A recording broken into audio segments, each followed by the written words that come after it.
Hey guys, welcome back to the podcast this week. Yes, if you do pop-ups, mobile events, if you're on the road, but you also need some merchandising tips to help yourself stand out, you guys, we're gonna dig so deep into it. Brianna, thanks so much for being on the show today. Thank you so much for having me. I was just telling you, I was stalking your Instagram before we got started, and I was like, "Oh, girl, we have so much to talk about today. This is gonna be so fun." Oh gosh, yes, that's why I said when you said you was stalking my Instagram, I'm like, oh gosh, no. But I'm so glad that you loved it though. In the best way possible, I promise. Oh my gosh. So before we get into all the nuts and bolts, because we have a lot to cover, take me back to the beginning. How did you get started in the business? Where did this all come from? Oh gosh, so I started 14 years ago in Detroit, Etsy shop, and I was hand making baby clothes. So I went from an Etsy shop to a storefront. I was in a brick and mortar for 6 years. Finally decided to close that. Hopped into a mobile boutique, and it's been pretty much that ever since. And a few years ago, I did discontinue the children's clothes and went to women's, and that's how we see where I'm at today too, with a name change within that. So it was a lot in the midst of all of that. How did you decide when you made that switch? Because I'm sure from hand making baby clothes, I mean, that's labor intensive. You got to protect Yes, your margins. Like, that's a tough business. it was. So when I started out, again, like I said, on Etsy, it was just small pieces Mhm. here and there. And then going into a brick and mortar, I got a chance to really find out what my demographic was. And Yeah. then when you discover your demographic and then your margins and your price points, those don't always align.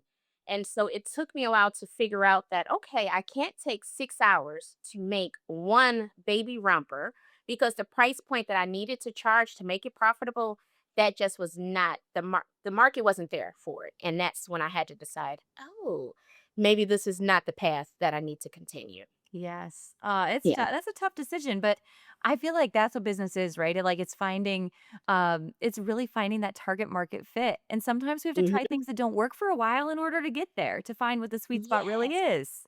Yes, and I was nervous because again, like, when you start out with a business, that pivot point is Mhm. scary because then you feel like for me, I feel like, "Oh, I'm failing." If I decide to pivot to something else, it's like I'm disingenuine. But it took a while for me to figure like, okay, when something is not working, it's okay to switch. And that's what I've learned over the years now. Yeah. That's exactly what you said is you feel like you were failing, but you're Hmm. not. Like you're just uncovering the next new opportunity. So, Yeah. yeah, we all need to It learn was a little bit it more was about scary. It was really scary because I really did think that my customers were gonna be like, "Oh my gosh, no more baby clothes, like, what's going on?" yeah. But everyone was actually it was well received when I said like, "Hey guys, we're gonna be switching over." And I was like, "Thank you so much." Yeah. So you must have felt like when you had the brick and mortar, you loved the people and the connection piece of the brick and mortar. How did you Yeah. make that decision from like no more brick and mortar and then rebrand women's clothes and then I'm going to go all in on being on the road and doing shows and events?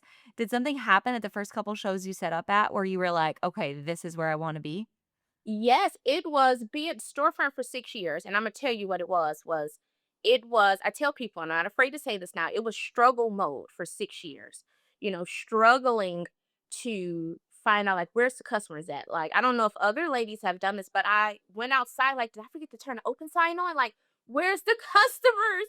And it would be times where I would go a week and would be 1 or 2 customers in person, and then I'm doing pop-up markets on the weekend to subsidize all of like say rent and utilities, and that's after a while it kind of like clicked like, oh girl, why don't you just do pop-up markets, Yeah. because if I'm closing my storefront on the weekend to make rent somewhere else, that's kind of like, hey, Yeah. this isn't making sense here, and that's where the decision came from. Well, smart alignment, you've gotta go you gotta make hay while the sun shines, right? Like, you've gotta get to the spot where the people are, and a lot of people, when they start in business, I mean, pop-ups are the way to start. You hustle to figure out who your customer's gonna be, you build your email list, like, it is the Mhm. the best place to really go get your feet wet, so I love It that that worked for you. I hate that I didn't go straight from Etsy to Mm. pop-ups. Like, I mean, I can't be mad at the brick and mortar experience, but when I look back at it, it's like, darn, I should have just went straight to Yeah. pop-ups because that really is the highlight for me. I love being able to meet customers in Mhm. person. And so doing the pop-ups every weekend, I get that connection with everyone. I get a chance to see them. And then I have repeats that I see from the time they were pregnant and they used to buy from me. So now they're shopping for themselves with the baby in the stroller now. So it's just like a turning moment for me. For sure. Well, let's get into, like, the nuts and the bolts of going to all the pop-ups because how many pop-ups are you doing a year now? Oh gosh, I am averaging about 45 markets a year. Last year I did 42 markets in 9 different states. You So guys, I am oh my, did I'm you on the just hear road. what she said? 45 in 9 states? That is Yeah. insane and Yeah. awesome. How did you do that? Oh gosh. So like when I first started out, of course, from being from Detroit, so I started local, right? So I did some local pop-ups. And then after you build up that courage, you go a little further. But for me, it was discovering who my target audience was, my Yeah. demographic. And then I decided, okay, well, let me go where my demographic is. And then I just started branching out further and further. And so that's kind of like where it happens. For me, I discovered my customer base is on a farm. They are going, they putting on their Sunday's best and they are heading to the farm and they are shopping. And so for me, that's where that connection was. And so I find great success there. So what kind of like, what markets did you start going to? And then when you kind of discovered that, what are you targeting now in terms of types of pop-ups? It started off more so like farmers market. Okay. Um, and then talking to customers and also other vendors, you build that rapport Yeah. and you talk to other vendors and they're like, oh, I'm going to be at such and such place next weekend. It's like, where is that? They're like, oh, you should come. And then you go and then you meet more vendors and it was kind of like a way up. And then next thing you Yeah. know, you go from Detroit to one weekend I'm in Omaha, Nebraska. Oh my god. And everybody is like, where did you drive from? And I'm like, Detroit. And they're like, what? But that's really how it happened was like I said, it was just talking to other vendors and getting a chance to network and you just kind of like spread out. Yeah. Are you looking for like okay, so when you're laying out your calendar for the year, how far out in advance are you looking?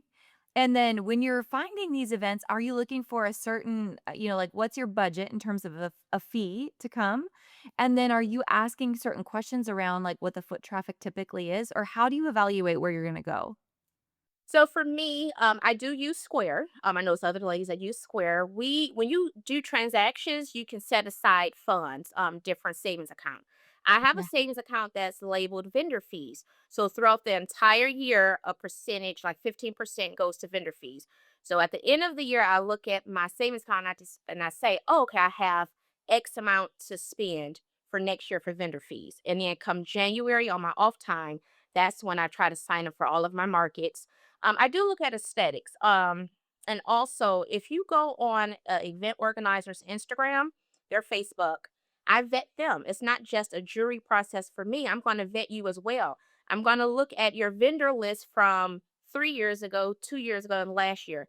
If you do not have repeat vendors, that's a telltale sign because if you have a good market, your vendors are going to keep coming back. So if your vendor list changes up, that's a red flag for me because I know me, when I find a good market, I'm coming back every year, I'm signing up. And so Yeah. that's one of the processes as well. And then I look at, of course, what type of space am I going to get? Is it going to be adequate for my trailer? Can I bring my mobile trailer? Do I have to do a tent? If it's a tent, what's the time frame we can set up? Is it Wow. day before? So all of that logistics plays a part and if I decide if it's worth it. Yeah. When you're looking at the repeat vendor list, I'm assuming you're also looking for if some markets I feel like are flooded with as seen on TV and just, kind of a bunch of just kitschy Y- crap, Like, what yes. is this stuff? So Yes, what is it? MLM, mhm. multi-level marketing. Like if they Yeah. allow those, that's a no-go for me. Really? Yeah. Okay. Yeah, that's a no-go. Yeah. Yeah, because only because of the demographics. So my customer base doesn't typically shop those MLM Mm, type of booths. So if I'm set up next to that, that's not a good look for me as well. I want to be interesting. set up next to other vendors that put a lot of care into their display and things like that. So Yeah. yeah. Wow. Okay. So being on the road that much, I want to talk like back end logistics and then we'll move to like front end logistics and merchandising and those things. But Okay. starting from the back end, tell me about like your trailer setup.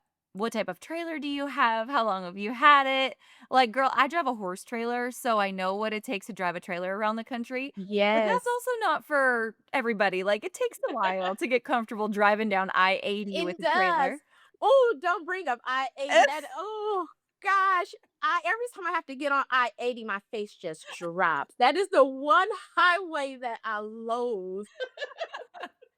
I-80 to Nebraska and Iowa, I Mm, still remember that. no thanks. But as far as logistics, so my trailer is a 1987 Hallmark. It's older than me. But my boyfriend found it on Facebook Marketplace right before COVID. And I always tell ladies that if they're looking for a mobile trailer, go on Marketplace. Yeah. See if you can wheel and deal. It's just the best thing. And then he retrofitted it for people to come in, electrical, clothing racks, things like that. Mhm. So it was just pretty much handyman special. It's a 16-foot trailer, so it took some practice backing that thing Yep. up and learning how to hitch it and yeah, like I said, just knowing your specs and your dimensions helps. So when you're signing up for markets, you know what to tell the event organizers. Yeah. But everything is in totes and containers labeled. So that way when I get to a market, if it's a same day setup, I can go into the trailer and grab what I need to grab quickly. Okay. I was gonna say, you Hmm. must have a pretty smooth like, it's all about systems and processes in It business, right? is. Like, you must have a checklist of everything you need before you get there, and, Yes. you must have your inventory pretty dialed in as well. Tell me about that process because, based on how much you're gonna be on the road, where are you receiving inventory at to make sure the trailer's always full? So for the most part, inventory gets shipped to me at home first, and then I load the trailer up by collection. So before I load the trailer up packet, I do put all the items on the rack as it's gonna hang. And Okay. then when I put it in the trailer, I know, okay, I'm grabbing this bunch. This goes on this rack, that rack. There is a market checklist of things that I need. Every container is labeled. One says 10 accessories, one says hardware, one is POS, one is retail essentials because my daughter does go to markets with me as well. She's 17. So when I say, hey, hand me the zip ties, I need her to go to the right container and grab what Yeah. I need quickly. But beforehand, if I'm going to stay on the road for a while, then that's when I need to have inventory shipped and held, say at like a FedEx or a UPS store. Only because I don't want to drive back home 12 hours just to pick up inventory Yeah. and hit the road again for the next market. Yeah. Okay, so you are setting up in collections. Yes. So tell me, like, you've got the booth set up. Do you have, like, when you're thinking about goals and expectations at every event, like, just in terms of traffic flow, how are you expecting, like, day number 1 to meet your goals? What are you expecting to see on day number 1 in terms of traffic You flow? know what? That is after all these years of markets, I cannot put a number on it. It's like gambling. Markets, you just never know. Yeah, you can have expectations and say, okay, I have these many collections. The booth is going to look this Mhm. way. And you get there and it is rain. It is a windstorm, and then that will affect the flow of traffic. So I've learned now going into the markets, I can't even put a number Yeah. anymore because you don't always hit that. Sometimes you say a number and you make more than that, but I say like, okay, I need to make this market, I need to make $5,000 to justify traveling here. And you get there, and like I said, because it may be a storm, you're like, oh, I didn't even make booth feet. It happens, Yeah. and all you can do is pack back up and, go back home and on to the next one. Yeah. Hey, are you on the list yet? I know you want to be on this list. You don't want to miss this list because we are deep diving into your business college style, not 101 style, not 301 style, 501 style. And that is inside of our college level course for boutique owners called Retail Bootcamp. Now, many of you may have already taken Retail Bootcamp because the cool part about this course is not only do you get to watch it at your leisure, but then join us for 14 weeks of live group coaching twice a year. That's 28 weeks of live group coaching every single year. Once you're inside of Retail Bootcamp, you're always inside. So you get that same 2 semesters of group coaching every single year for as long as you want to join us. This year inside of Retail Bootcamp, I can't wait to go back to deep dive into the 6 layers of your business. Strategically, step by step, what do you need to grow? Before you're ready for the Facebook ads and digital traffic, which we definitely cover, first we have to make sure, how's your pricing? How's your profit? How's your inventory? How's your team management? We're going into literally every single topic of your business throughout Retail Bootcamp. So it only opens twice a year, January and June. Make sure you're on the wait list. Again, once you get in, you're in for life. Why didn't college allow us to do that, right? Whatever happened to all that college debt we had? That was silly. I can make a way better use of your time inside of Retail Bootcamp. So I hope you're on the list. Get on the wait list right now so you're the first to know when we open the doors of our 2025 session. I can't wait to see you inside of Retail Bootcamp. Okay, so one more packing question for you. What are like 5 essentials, 3 to 5 essentials that are in your booth, that are in the trailer, that you had to learn the hard way to include? Um, I would say definitely a drill, zip tie, hint weights, um, tag gun, and for me, my mobile barcode printer. So if Mm, I do forget to price something before I leave, I can print price tags on the go and it comes out the printer and we're good. yeah. Okay, awesome.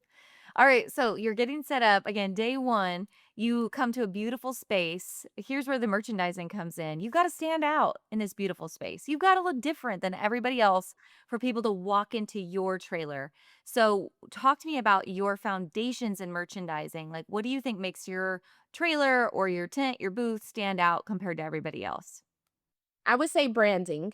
Um, when I did my name change from D Creative Boutique to Wildly Midwest, I had some repeat customers Hmm. that found my booth just by how it was displayed with the mannequins because it's just a certain look that I put out there. So definitely mannequins. I always say layers, even in the summertime.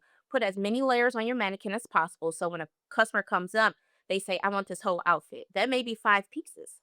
And so I always make sure that I have flowers out. Fall time, there's mums, there's pumpkins.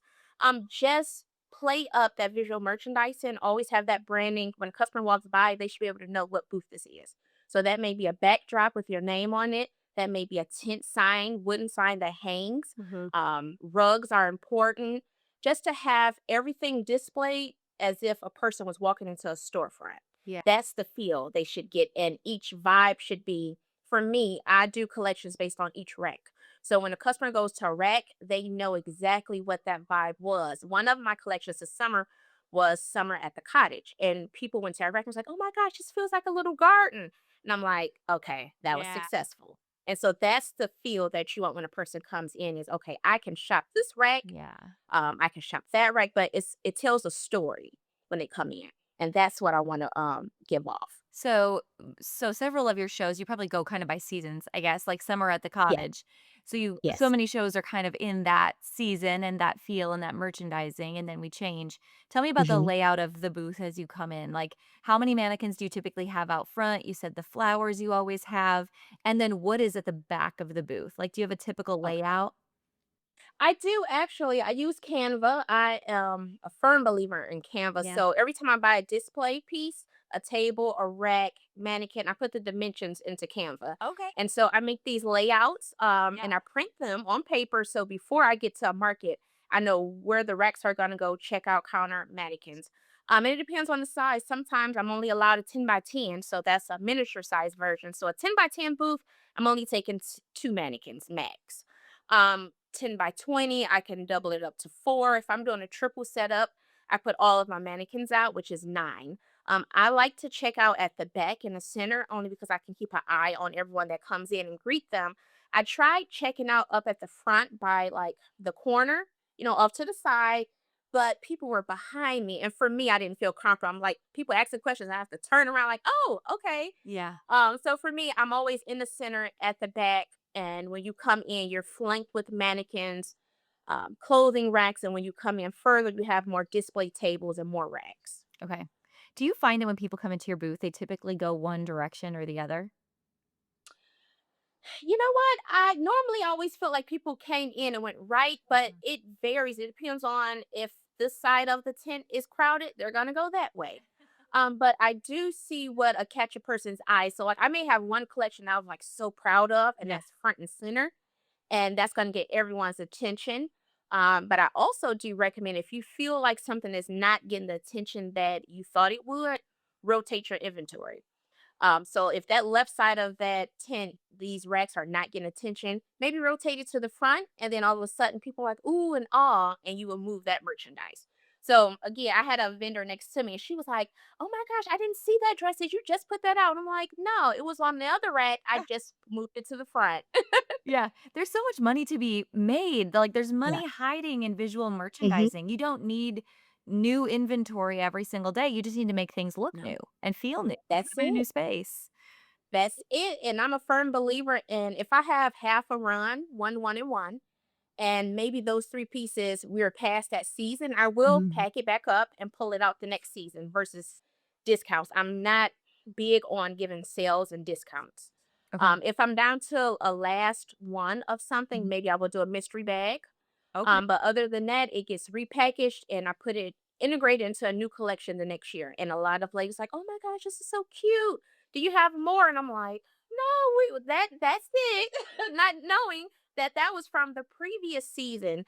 So again, like I tell people, you can always like re-merchandise an item, even if it's a year later, and still get all of your money, your return for Yeah. it. So no sale rack. No sale rack in the back. No, You no. I when I first started out, I used to do that, and I discovered that that demographic I was attracting Yeah. was looking at my booth as a bargain bin to say, Mhm. and that's not what I wanted to portray because that's not what I am. Yeah. And so I discovered if I remove the sale racks, and again, like I said, if it's one item left, I'm not going to hang it back up the next market, but I will take it and put it in a mystery bag Yeah. and people love that. And on the mystery bag, I do $25 one item. And on the outside, I put what season and what size it is. And so Okay. ladies get a chance to see, like, oh, okay, this is maybe a holiday theme item, size medium. And they love them. Got it. Okay. Yeah. So talk to me about like they get to your checkout and what's your process for offering the mystery bag? And then do you have any other like add-ons or upsells at checkout as well? So for mystery bags, as I do markets throughout the year, I have a container that's labeled mystery bag. So when I'm done with the market, I start pulling items. It's one of this, one of that. I put it in a container. And then like typically once or twice a year, I'll do a mystery bag sale, but customers do not know what market is going to come to because I don't want them to withhold making a purchase because they know a mystery bag sale is coming next weekend. So normally I'll have a shelf and it's just mystery bags on there and it's labeled $25, and they grab them up. And up at the checkout counter, of course, I do love having chapsticks, hair clips, and claws. Those are scattered throughout, and then on checkout counter is that, and those are those last minute grabs. Okay. Oh, I'll take a chapstick for $10 with this outfit. Yeah. Okay. What about signage? Besides like your store name, do you use signage throughout your merchandising as well just to help be a silent seller in addition? I do. So I take certain outfits that I really, really love from a collection. And for me, I just started doing this. I started digitizing some of the outfits. Okay. And then I printed them out and it looks like watercolor paintings and I put those on the racks now. Cool. So before I would have a sign, and it would just say, like small through large or small to 3X. But now I've switched to having maybe something a little bit more engaging. And so some ladies have found the watercolor paintings like, oh my gosh, this is so cute. Where's that outfit? Oh, it's on this rack. Yes. Yes. That is awesome. I'm so intrigued. I like need to come and find you in person. This is a must have for me. I love it. Yes. What state are you I'm in in? Wisconsin, so I'm not that far What's from that? you. I was just in Rockford, Illinois, which is just a hop skipping away from It Wisconsin. seriously is. Okay, we're gonna stay in touch. You're gonna tell me when you're close. I love this. All right. So what else? Else do you think is like the thing that your customers are saying every time they come in and out of your booth? What is the feedback that you constantly hear that you're like, okay, like I'm nailing it. For That's right. years, this is what I've been hearing. Oh, I love your color schemes. Mm. That is the one thing I've been hearing for Okay. years.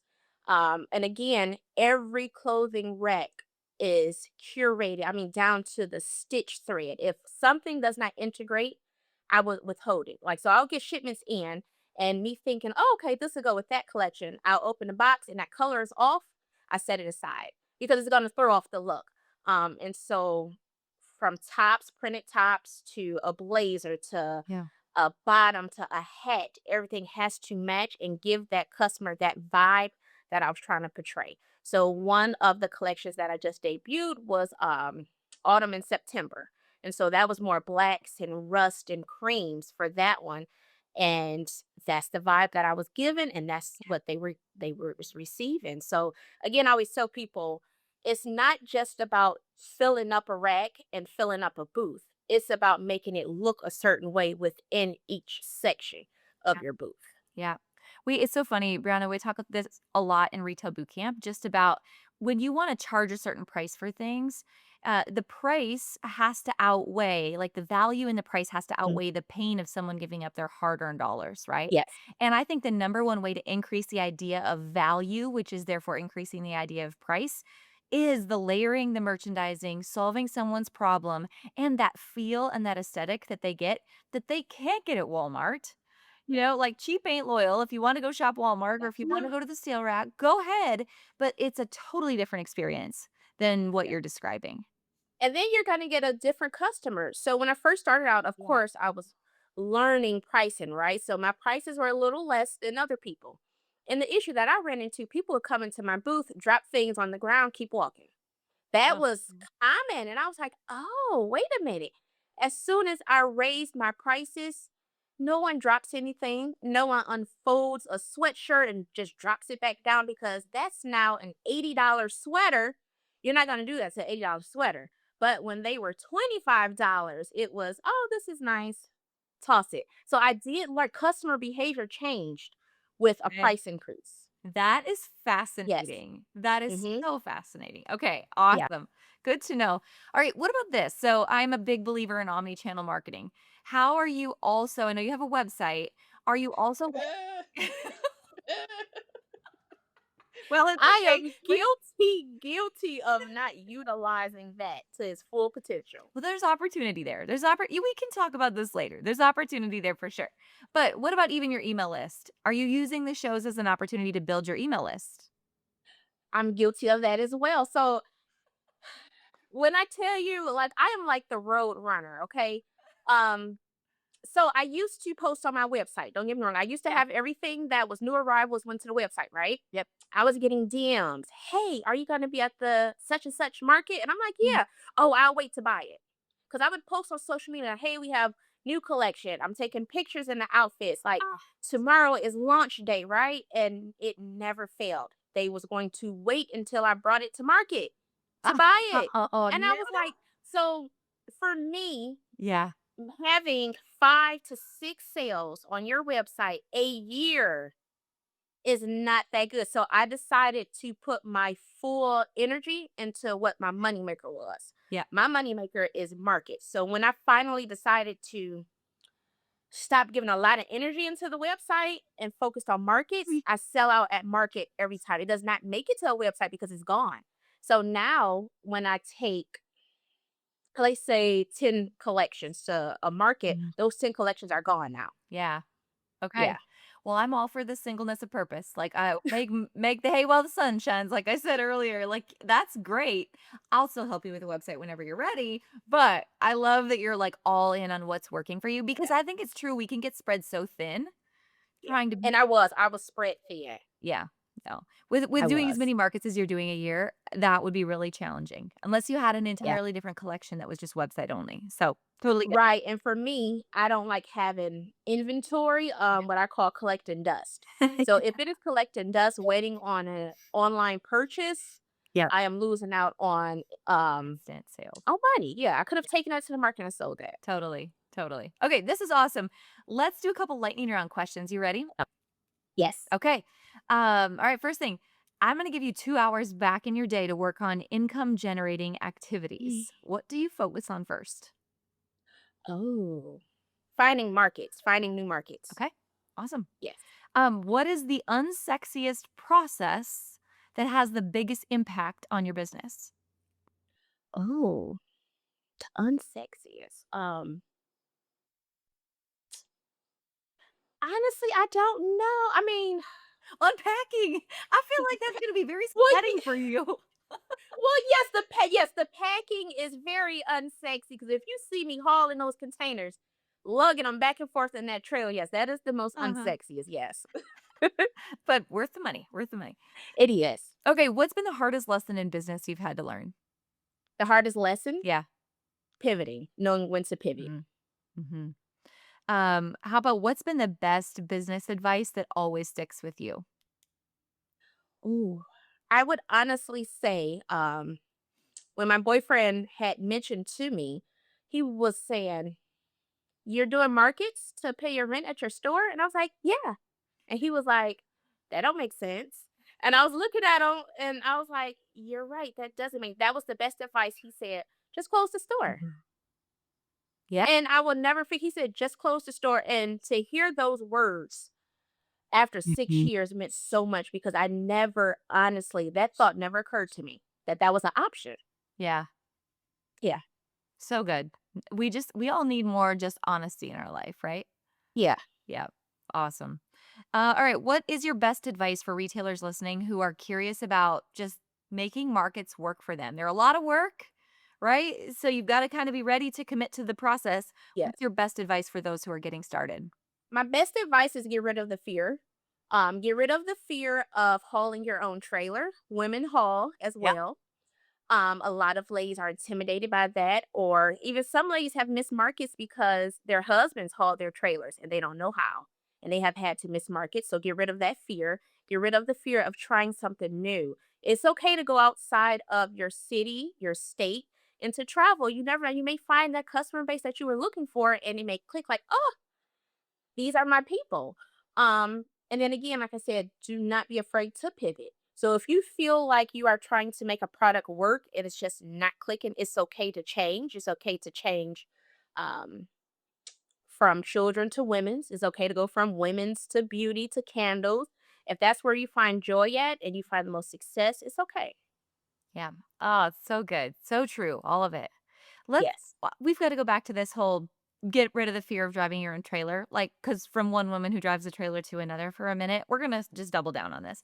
My husband and I literally were having this conversation this weekend because I've driven a trailer, a horse trailer, since I was probably 14. So it's like not a big deal. But we have this huge living quarters trailer that we haul our horses all over the country in. Anyway, he loves to drive and believe that like he's the only one that can handle this whole process. Which is not true. So, if there are other women who are listening, let's just talk about a few nuts and bolts of what you need to have available to you if you were to have a flat tire or something was to go wrong. Like, what are the things that you feel like you need to have packed in case something were to go wrong along your trip? Ooh, definitely have an extra hitch pin Yep. in your toolbox. Spare tire, the cords for what's that for a jump. I've Jumper never used cables? those, but I have. Yes, I Yep. have them. Yep. I don't know how to change a flat tire, but I have a spare tire because Yep. I actually had a blowout coming from Ohio from a market, and I was on the side of the road, not knowing how to change a tire, but I had one. Yeah. But roadside assistance came. So it's just things like that. Yeah. After you're hauling, I learned how to hitch and drive the trailer and back up without a camera. I will say, even if you do have a camera, turn it off just so you would know how. Yeah. I agree. So those are good tips for learning how. But for me, I live on a dead end, and I literally just go back and forth when I first started. Mhm. So yeah, it's just doing that. Yeah. Go somewhere where you feel safe, where you don't have to worry about hitting anything. But like I said, just get rid of that fear because, like I said, women haul too. And the craziest thing is when I get to markets, it never fails. A man always comes and say, you need me to get that in the spot for you?" And I'm like, "No, I got it. I can parallel park this trailer by myself." And they always be so shocked. And I'm like, Yeah. "I got it." I know. Yeah. It's such a thing. Two more things I was thinking that I always have to have with me, a trailer ramp. So, like, if I get a flat tire, I can drive up on I mean, you can call roadside assistance, or you can drive your trailer up on a ramp. Okay. If you were gonna change a tire yourself, you I've could. never used, I have scissor jacks on mine. Okay. Okay, okay, well, that would work, that'd work. That makes sense. And then, an impact wrench. So, if you were gonna change your tire yourself, if you had an impact Okay. wrench, then you can just like, you can try it Nice. on I your own. when I tell you I have never changed a tire before, I need to learn how.